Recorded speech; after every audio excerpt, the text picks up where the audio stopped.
Okay, so carrying on from the steps that I was making to lead people down from my kind of hillside, you will see that now what I've done is add some little polystyrene chunks to the sides of these steps, and you'll see why I've done that in a moment.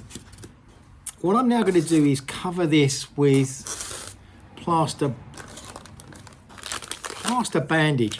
Now, if you've never used this before, this is plaster that comes in a bandage form. You buy them in quantity from Amazon. You can get them in big sacks like this, so you can get lots of them at a time. So if you buy them in bulk, they don't cost that much at all. They're absolutely well worth getting and very simple to use.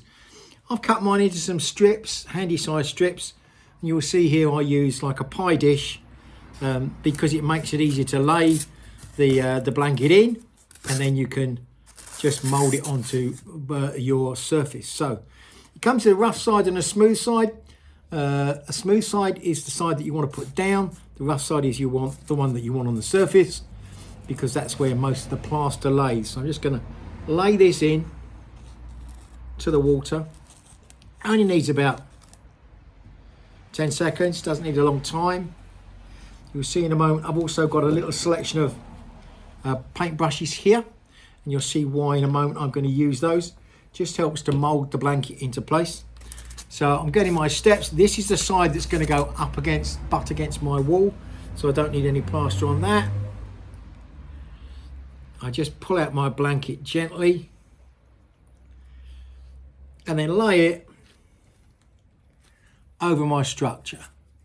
Put it at the top, just let it go, let it fall down naturally, and work it gently into the steps that I created. You can see there, I'll turn this around so you can see what I'm doing. I'm just working it into the steps that I created so that it's got a natural fall to it. Let it pucker up, push it into the cracks so that it's I'm not stretching it tight. Push it in, mold it in. You don't have to be too fussy about this.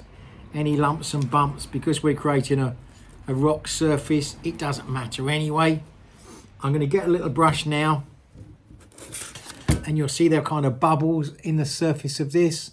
So I'm going to just use this to kind of move around the plaster gently on the surface, spread it out a bit because there's plaster in between the webs of those bandages. Use the brush to just push it into the cracks. Sometimes I mix up a little bit of just plain plaster later and lay it over the surface just to give it a slightly smoother finish. Actually, the brush does this very well. You got to remember that we're using creative license here anyway. This isn't perfect. We're trying to create something, and I'll be painting it afterwards as well. Just push that into the cracks. Now, you see where I had those chips on the front? You can work it over those chips. Again, just smooth the plaster around a bit. You get little particles of plaster in between the holes, which you can just smooth around. See, it's not an exact science. It goes hard very, very quickly when you finish working with it. Then you can paint it, and I'll do another video later showing you how I paint it. You can paint it in lots of different ways. Everyone kind of has their favourite way of painting, a favourite way of using colours. This smoothing of the brush, I always used to do it with my finger, but I saw someone, just like you guys, I watch loads of videos, and I saw someone using a brush to do this, and I thought, yeah, that's a good idea. I'll have a crack at that. So you can see how we covered that first area with plaster. I'm now going to put another bandage down the bottom. This is a really satisfying job, actually. A little bit messy, but there's nothing wrong with a bit of mess now and again. But it's very satisfying, and it looks lovely when you painted it. Those of you that saw my village last year and saw my ski slope, This is exactly how I created my ski slope. Pull out this bandage again. This time it's going to go in here. Move along there, and I'm going to push it right into these lower steps. So I'm pushing it into these lower steps here. You can see that we created earlier on. Just tug it up. As I said, you don't have to be that precise with it. Move it around. Any little cracks and nooks in it all create the texture for your steps later on. So I'm going to use my brush again just to move this plaster around. Can you see I'm trying to do it towards you instead of towards me, but I'm just working this with the brush into the cracks, bringing out the plaster.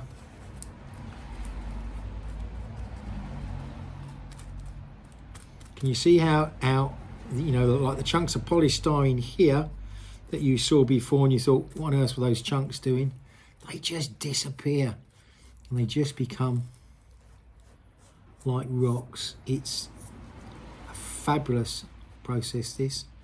As I said, if you want to later, and I will probably do so myself, I mix up just a little bit of neat plaster of Paris, which again you buy in big sacks off Amazon. Okay, I've just lost my bearings on where this is going to be on my village now, because I need to put some down this edge, because that's my front edge. I'm just going to work in the plaster on the front of this blanket here.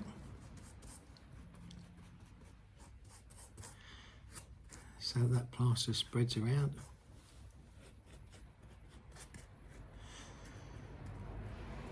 As I said, it's not an exact size, don't worry too much about it. I've got a little gap there. I'll pop a bit of plaster in that in a moment.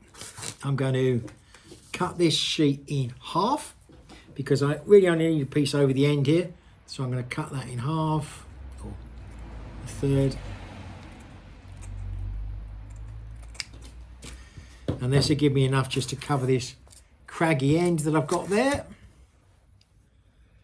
Remember which is the smooth side, that's it. This is a far more bobbly side than that side.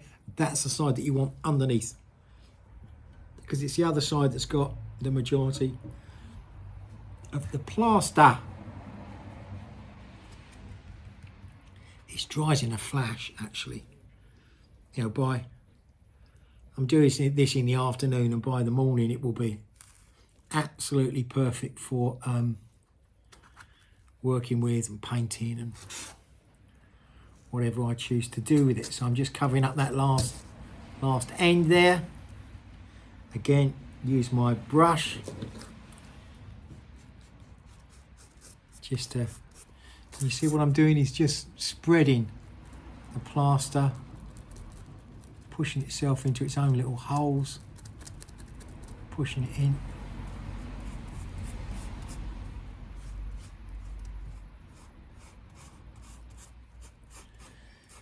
Because the plaster can sit into little bobbles on the blanket, and the brush just breaks down those little bubbles.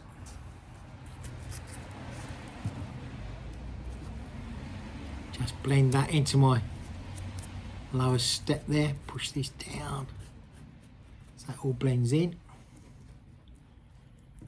Yeah, happy days, that's looking good. Liking the look of that a lot. Just got a little corner there. I'm going to put a little. I found a couple of little gaps that I just need a little.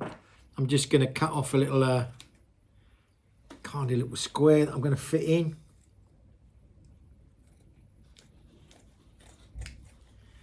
Just to fill up the little gaps that I've got. It's good fun, this. It really is good fun. If you've never done it before, don't be frightened of it. I did it for the first time last year, and I kind of thought, oh, I don't know what I'm doing here. But do you know what? It doesn't matter. It absolutely doesn't matter, because you can't do any harm, and all you can do is have loads of fun. And actually, when I finished it, I was kind of really chuffed with myself because I really liked the effect that it gave. Because it's not smooth, it's not perfect, it's what you want to give you a craggy surface. Got this little piece on the front, just underneath a little crevice there. When I laid my original blankets across, it missed a little gap. So I'm going to put one in there to fill that little gap. And it all blends in. Don't have to worry if you miss a bit. You just cut a bit of blanket off and kind of push it into place. As you can see, I'm just working that plaster in there.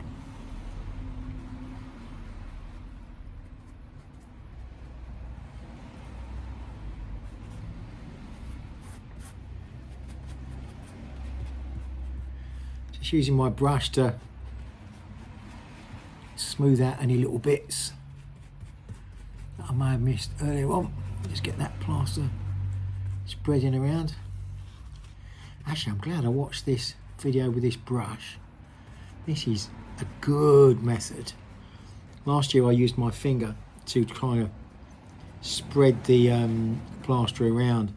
Actually, this brush is much better because it kind of also breaks up the little parcels of plaster that are sitting in the bandage and spreads them around a lot better. I actually think doing this, I won't need to lay any extra plaster on, which I did last year, some little final bits of plaster of Paris. I don't think I'll need to do this with this brush technique because it works very well. I'm glad I saw that.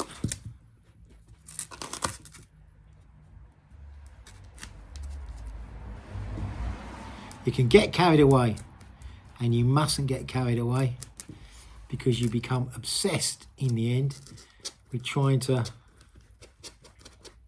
block out any little piece of texture. But of course, rocks have got texture. So the texture that you get from the bandage and the plaster and the brush and all that, it all goes to make it up.